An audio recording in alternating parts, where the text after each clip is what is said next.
slogan zaman semono kuwi kader 4 sehat 5 sempurna. Ning saiki di lebih luas lagi. Ada tentang gizi seimbang, ada 13 pesan gizi seimbang. Jadi ada di situ olahraga, ada minum air putih minimal 2 liter dalam sehari, itu ada. Kalau dulu hanya 4 sehat 5 sempurna, 4 sehat 5 sempurna di sini apa Bu? Nasi, lauk, sayur, buah, ditambah susu. Kenapa? Waktu itu makanan yang paling sempurna dengan nilai gizi paling lengkap itu susu. Tetapi kenapa kok pesan yang pertama aneka ragam makanan? Karena ternyata tidak ada satu makanan yang melengkapi semua zat gizi yang dibutuhkan oleh tubuh. Jadi penjenengan dahar nasi, nek ming sego tok karo ora iku entuk apa Bu? Nasi Bu. Meneh. Ben cepet sugih kok. Anu Bu, tirah kok kawin. Ngirit. Ora men weruh lembut. Napa lembut sih? Bangsa lembut nang lho. Tidak malah betul serasen Bu. Ono galuya. Kan gantine ya zaman saiki kan lebih keren ya. Iya, itu. Itu padha wae moto sebetulnya. Buat masak. Masak itu buat masak. Lara apa diobati masak. Jadi tidak ada satu makanan pun yang mencukupi semua yang dibutuhkan oleh tubuh. Yang dibutuhkan oleh tubuh itu apa? Ada karbohidrat, lemak, protein, mineral, vitamin. Itu ketoknya yang pintar ini mungkin anak-anak kita ya yang dapat pelajaran di sekolah. Tapi ini ibu-ibu zaman now saya kira masih ingat pelajaran itu. Pelajaran biologi atau pelajaran IPA. Apa itu? Karbohidrat apa sing marakne wareg. Jadi jenengan dahar sing marakne wareg. Telo, jagung, wah, gajah, iya itu lemaknya gede, gajah, ya toh, itu lemak. Selain itu apa? Ada di santan, ada di minyak, itu lemaknya tinggi. Kalau tadi ngomong daging, telur, ikan, biasanya yang kita ambil adalah sumber protein. Bahan makanan yang tinggi protein biasanya juga lemaknya tinggi. Susu juga mengandung lemak. Lemak protein tadi sekaligus ya. Ada susu, ada hasil olah susu apa keju. Saya kan sudah familiar ya jasuke. Jagung, susu, keju. Anak-anak kita ora usah dipaksa makan nasi. Biasanya ngene, Bu. Anake kula kok ora gelem maem sego, ora usah dipaksa ning gelem mantel. Mutah. Memang masuk tapi mutah. Niku napa? Ora enak berarti. Terus mutah sedanten terus wortel sedanten ngoten. Ya. Jadi memang ada mitos atau kita percaya sesuatu misalnya itu ternyata sampai anak kelima gitu. Yang kanan. Yang kanan ya tidak mau. Dua-duanya nggak mau. 5 semua. Oh berarti mungkin susu basi ya tanya. Gede Bu. Langsung dia. Iya. Terus berarti dibuang asinya. Dia buat timik non Bu. Macam memang buat timik non. Terus mandek-mandek dhewe. Buatan mati. Oh. Yang buatan kenceng. Ya karena nggak ada hisapan. Ada hasilnya sedikit. Karena begini Bu. ASI itu semakin banyak sedikitnya produksi ASI itu tergantung dari hisapan bayi. Nah, enak. Tapi yo gede-gede. Putrane kan yo gede-gede. Bisa. Ya, jadi ini kan saya menyampaikan teori yang seharusnya. Tetapi nanti di lapangan pasti ada gesekan-gesekan, ada kendala dan sesuatu hal. Tapi terus kemudian tidak begini, halah Ah, kae ora nganggo ASI susu formula yo lemune ngono kok. Nah, itu yang tidak kita inginkan. Karena ternyata ASI eksklusif juga bisa mencegah stunting. Stunting mesti do mirem. Apa ya stunting? Stunting. kurang tinggi. Gagal tumbuh. Nah itu pinter. Sekarang itu orang ngomong stunting tuh bukan hanya orang kesehatan. Nek orang kesehatan ngomong stunting kuwi wis lumrah. Tapi nek petinggi, perangkat, camat, bupati ya, orang-orang di luar kesehatan tuh memang harus tahu. Bukan cebol, kalau cebol kreatin, boten. Gagal tumbuh. Jadi iki sebayang nggih, 2 tahun misalnya. Dikon ngadeg kabeh iku kono sing cendhek. Ala bu, wong ibune wis cilik, mbahe cendhek, bapake cendhek itu loh. Jadi mitos-mitos seperti itu yang tidak akan bisa membuat Indonesia ini bebas dari stunting, terus kita pasrah. Padahal tidak. Bab itu bisa direkayasa genetika, bukan rekayasa itu yuk terus ngelek kabeh ya. Rekayasa itu ada yang bagusnya dari itu tadi. Awalnya dari ASI eksklusif. Itu indikator yang keberapa Bu? Kedua. Yang ketiga iki meng 5 tok. Sesuk nek ujian metu lho nggih. Nek ra iso nggarap ra lulus remedi berarti. Yang ketiga apa? Memantau berat badan secara rutin. Ini yang punya balita saya yakin ben sasi nek dikentongi posyandu mesti sregep. Apalagi ini Februari.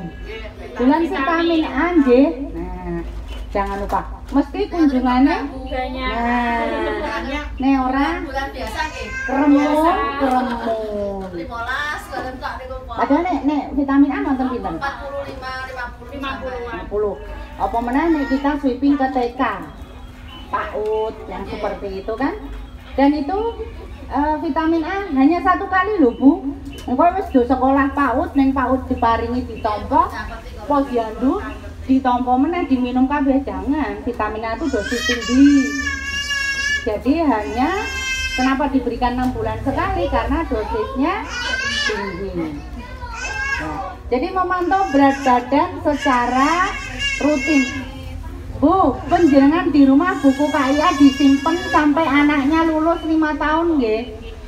Itu yang dijadikan indikator. Jadi KMS, kartu menuju sehat, itu bukan alat untuk memantau status gizi kita, anak-anak kita, tidak.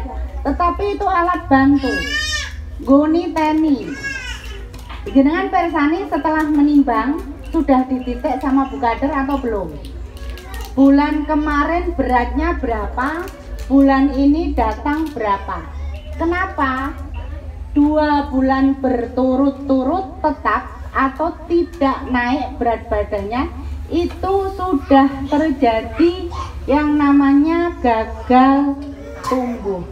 Jenengan tidak bisa dibiarkan saja, harus segera dirujuk ke pelayanan kesehatan. Nek dirujuk orang yo terus kudu opnam tidak. Tetapi apa? Silahkan dibawa ke Bu Bidan Desa. Nah, ini mau di sini ada Bu Kader ya.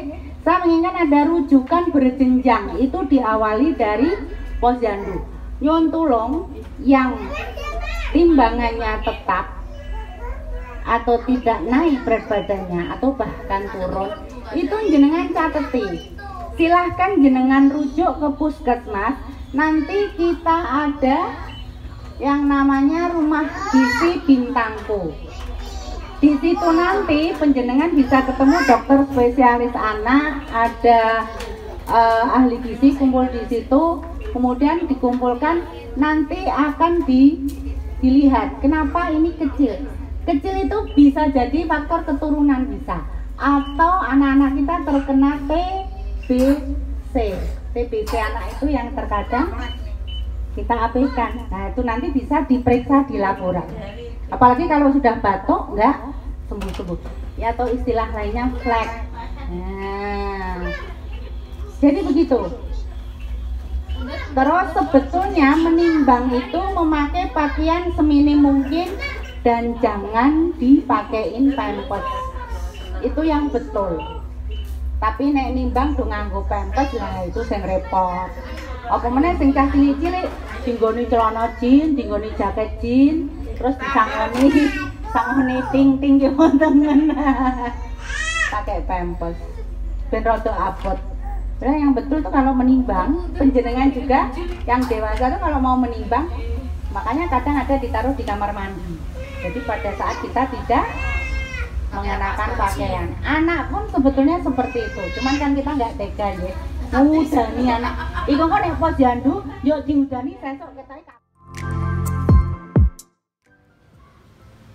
Perkenalkan, nama saya Kartika Yuliantin atau biasa disebut Butika, dipanggil Butika, bagian gizi di Puskesmas Mejobo. Kegiatan yang barusan tadi saya lakukan adalah sosialisasi kadarsi atau keluarga sadar gizi, terutama untuk masyarakat. Dikatakan keluarga sadar gizi apabila berperilaku sadar gizi yang meliputi, jadi penilaiannya itu ada 5 indikator. Yang pertama, makanlah aneka ragam makanan, karena tidak semua satu jenis makanan itu memenuhi semua kebutuhan akan zat gizi. Kemudian indikator yang kedua adalah memantau kesehatan dengan rutin menimbang berat badan secara rutin. Jadi biasanya ini yang paling mudah dilakukan apabila dalam keluarga memiliki bayi dan balita. Yang ketiga, berikan bayi ASI saja sampai umur 6 bulan atau yang biasa dengan istilah ASI eksklusif. Jadi ASI eksklusif itu tidak boleh ditambahkan susu formula ataupun makanan padat sampai bayi berusia 6 bulan. Kemudian indikator yang keempat, gunakanlah garam beriodium setiap hari untuk menghindari gangguan akibat kekurangan yodium. Yang biasa yang paling mudah adalah penyakit gondok, untuk menghindari itu. Dan yang terakhir, suplemen gizi. Jadi Bapak Ibu yang mempunyai bayi berusia 6 bulan sampai 11 bulan 59 hari, silahkan datang ke posyandu agar memperoleh vitamin A. Nanti untuk umur 12 bulan sampai 5 tahun sama, datanglah ke posyandu untuk mendapatkan vitamin A warna merah. Demikian yang bisa saya sampaikan, semoga bermanfaat. Jangan lupa like, komen, dan subscribe ya. Sampai jumpa, kita ketemu lagi nanti di kegiatan yang lain.